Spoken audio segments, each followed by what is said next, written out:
Good day, everyone. I am Charmin Laison, and this is my report. Pure monopoly. Pure monopoly, except when a single term is a sold of a product of a service for which there are no close substitutes. When we take the term of close substitutes, we mean there are no other terms producing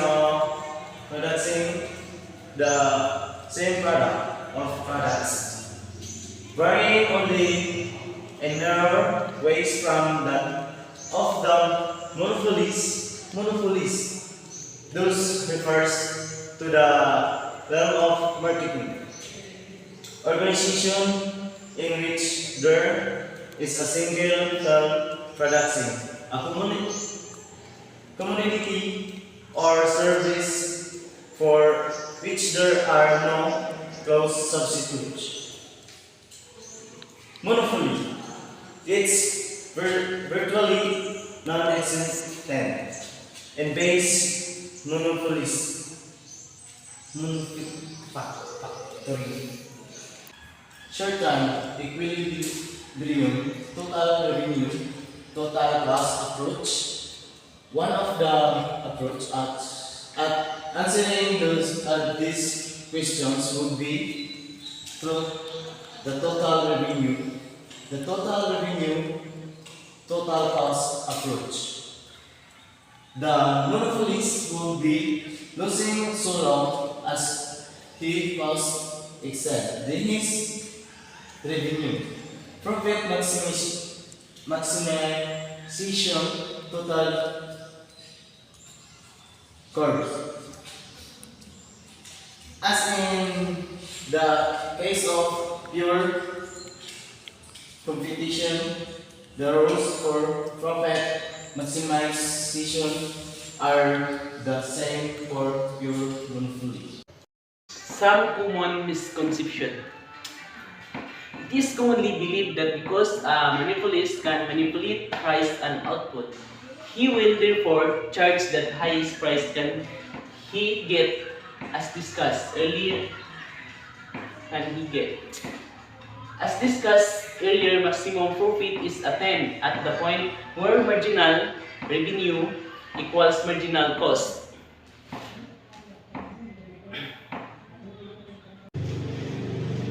Any price or output greater or lesser than 555 and 2.5 profit to the monopolist. To emphasize that monopolist does not guarantee economic profits. It is all likelihood economics profits and greater for monopolists than for producer in a purely competitive market. In the short run, the monopolist may incur losses. So in purely products, so the competitive market in the short run, so that the monopolist may be incur losses. Monopoly, the long run. It is entry of new firms into an industry characterized by pure competition. It is easy in the long run. One of the barriers to entry into a monopolistic industry is the equation of size or economies of scale. This is one of barriers to entry into a monopolistic industry. The patent ownership and research are another case point. Patent held by monopolists prevent other firms from duplicating the product. So the patent ownership and research is one of another point in diagram. It is a one of point. And another reason could be that a firm may become a monopolist because it is awarded a market franchise by the government. So that's why it's called talking about franchise. It is a way to your product is become illegal, and the firm is granted in the executive privilege that to produce a given good or service in particular area. Also, it is give to allow you to like to display your one your this right the firm agrees to allow the government to regulate certain aspect of its behavior, pricing, policies, and other operational policies. So by franchise, makuha mo kung unsa ang pag-treat mo sa imong pagkuhan, imong kanya inyong mong business, how one behaviors, pricing, policies, and other operational policies. So that's why. There are example. Explain we have several example to illustrate this point.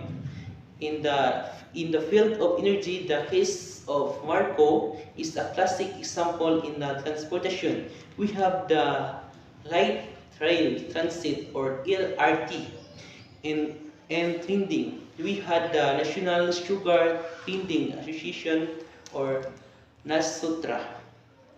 That is example for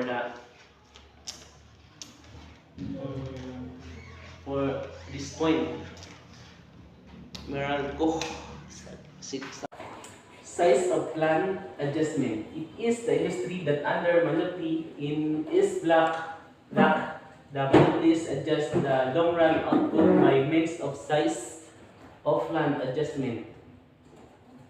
We have two possibilities here. First, the relationship between the monopolies market and the long run average cost may be such that a plant similar than the most efficient size will be well. Second is the relationship may be such that as much efficient size of plant will be appreciated. Less than most efficient size of plants. The size of plants is considered less than the most efficient if the monopolist market so limited that the marginal revenue curve cuts the long run average cost curve to the left its minimum point. Most efficient size of plant. The size of plant considered the most efficient size of plant if the monopolist market and cost curves the such that the marginal revenue curve hits the maximum point of the long run average of LES curve the long run profit maximizing output is QM at which the long run marginal cost equals marginal revenue. At this point the output will necessarily be the which of long run average cost is minimum. Price discrimination. In some cases of monopolists may find the possible and profitable to separate two markets to change different price for the product in each of the market. For example, moviegoers are charged different price although they see the same movie. Tickets are paid lower rates compared with the large ticket. Appliances price in Metro Manila are lower compared with the price in the provinces. For example, several reasons why price discrimination occurs. Number one, the monopolists can keep the market apart. Number two, for price discrimination to be effective and profitable of demand at each price level must differ among the market.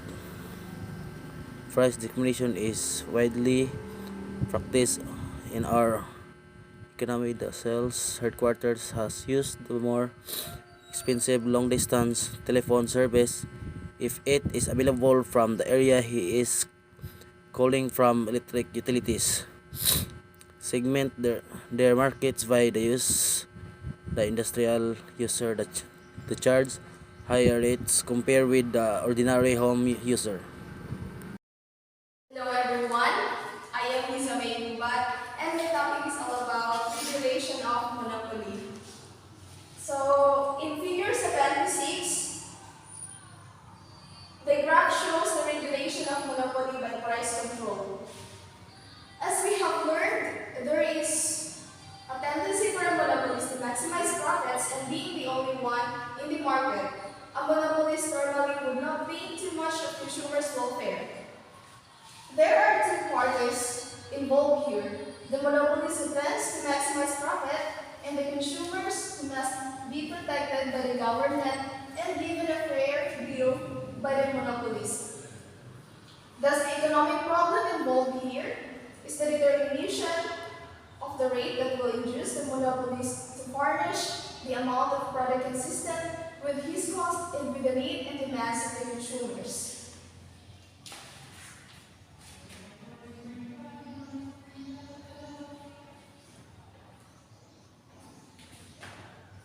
Then, the welfare effects of pure monopoly.